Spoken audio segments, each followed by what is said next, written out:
So if the future ticks up $1, what are my risks going to be then? So not only what's up guys, it's Coding Jesus, and in today's video I want to talk about the difference between risk managed by a layman day trader and the risk managed by an actual trader at a proprietary trading firm. Now for those of you that are new to this channel, my name's Coding Jesus. I'm a quantitative developer, meaning I write algorithms to interface with an exchange in an automated fashion, and I write trading tools and applications for traders at the firm that I work at. Okay guys, so what's the difference in the risk that is both managed and taken on by both these parties? Let's start with the day trader. So we have this layman day trader right here, and his idea of making money is quite simple. If I buy a stock, I want it to go up. If I sell a stock, I want it to go down. If I buy a stock and it goes up, well, that's good. But if it goes down, then I want to limit my risk on the downside, the amount of money I lose on the downside. And for the layman day trader, risk is pretty much the amount of money he can lose taking on a given position. That's completely different than the proprietary trader, but we'll see that in a second.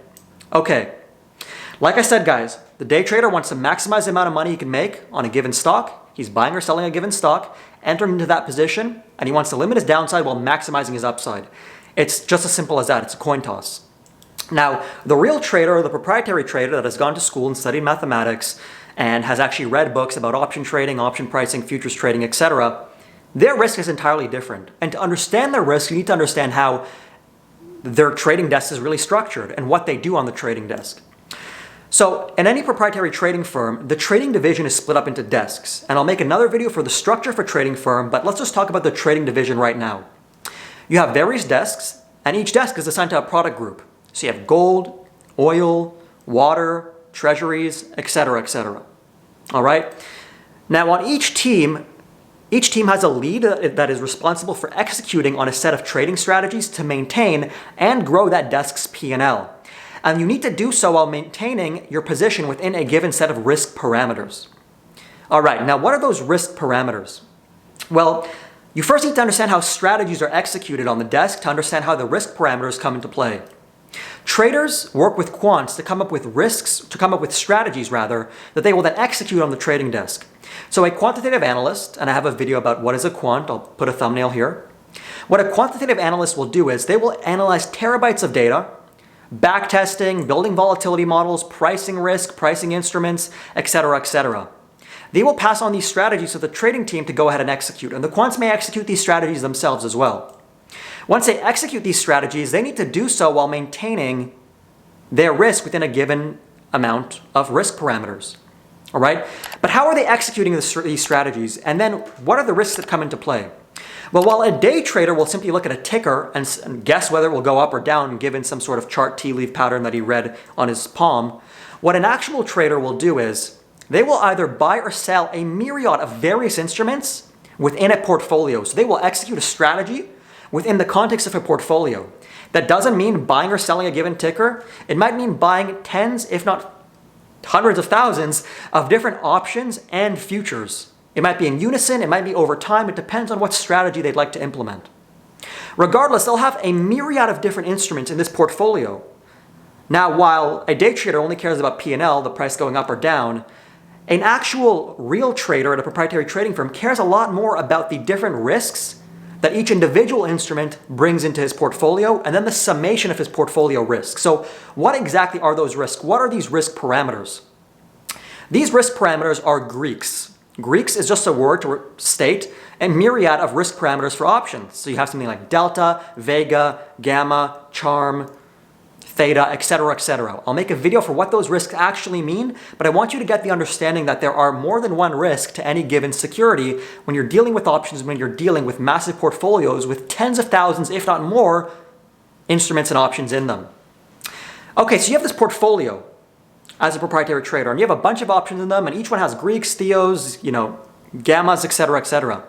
Now, you are then constrained by a set of risk parameters that are one-to-one correlated, or that are one-to-one set to gamma, theta, vega, delta, etc. So let's say you have a portfolio, and your portfolio is a bunch of instruments, and the total vega is 10. People like me will work with the risk management team. As a quantitative developer, I will build you a tool to display your risk at any given point in time. So you will have a snapshot of all your risks. And you will see for my portfolio right now, how much vega do I have? How much gamma do I have? How much delta do I have, etc.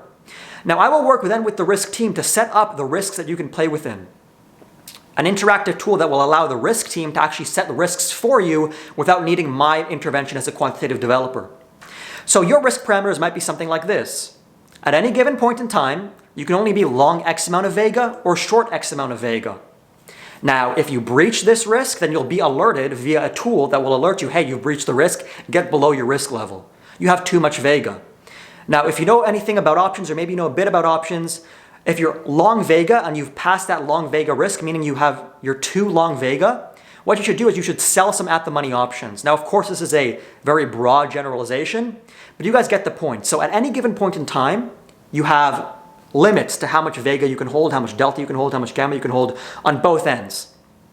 Now, what you also have in terms of what risk traders look at a proprietary trading firm is not only what risks am I subject to now, but where my risks will be if my portfolio moves. So if the underlying asset of my portfolio moves up or down. Let's say I have 10,000 different options whose underlying is all the same security, the same future. So if the future ticks up $1, what are my risks going to be then? So not only do you need to manage what risks you have today, but you also need to manage what risks you'll have in a potential minute or another day if the price of a given future moves in either direction. Now, actually understanding what these risks are takes a lot of thinking. Executing on these strategies takes a lot of thinking, and managing this risk is a lot more complex than simply setting a stop loss, right? Day trading is just that simple. And that's why I said in a previous video that a stop loss is like the molecule on the Milky Way in terms of risk management, because actual traders in the real world don't actually use that. Traders that work at a proprietary trading firm don't actually use that.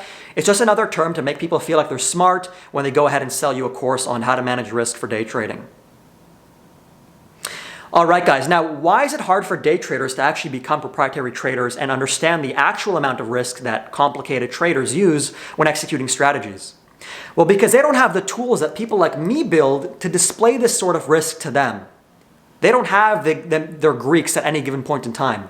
They don't have tools that tell them, if the price of the underlying ticks up $3, what's your Greeks going to be, and are you going to be over your limits? They don't have these things. There are also other risks that proprietary traders face. Overfill risk. There might be some sort of catastrophic risk that they might face if their given algorithm all of a sudden goes haywire and buys a bunch of options when it shouldn't have bought it. That's something that is more of the risk on my end as a developer, but regardless, traders also still need to remain cognizant that that might happen and manage that risk as well. There's a lot of risk that I can put for a subject for another video, but I wanted to give you guys a high-level overview of the type of risks that proprietary traders face in contrasting that to the risk taken on by day traders. If you like this video, guys, make sure to give me a like. Subscribe to the channel, guys, for more. I have a Discord link in the description box below. I have a Calendly link in the description box below, meaning if you want to talk to me one-on-one, career mentorship, resume review, whatever, take a look at my Calendly link down below. I also have a Patreon if you guys want to support me on Patreon.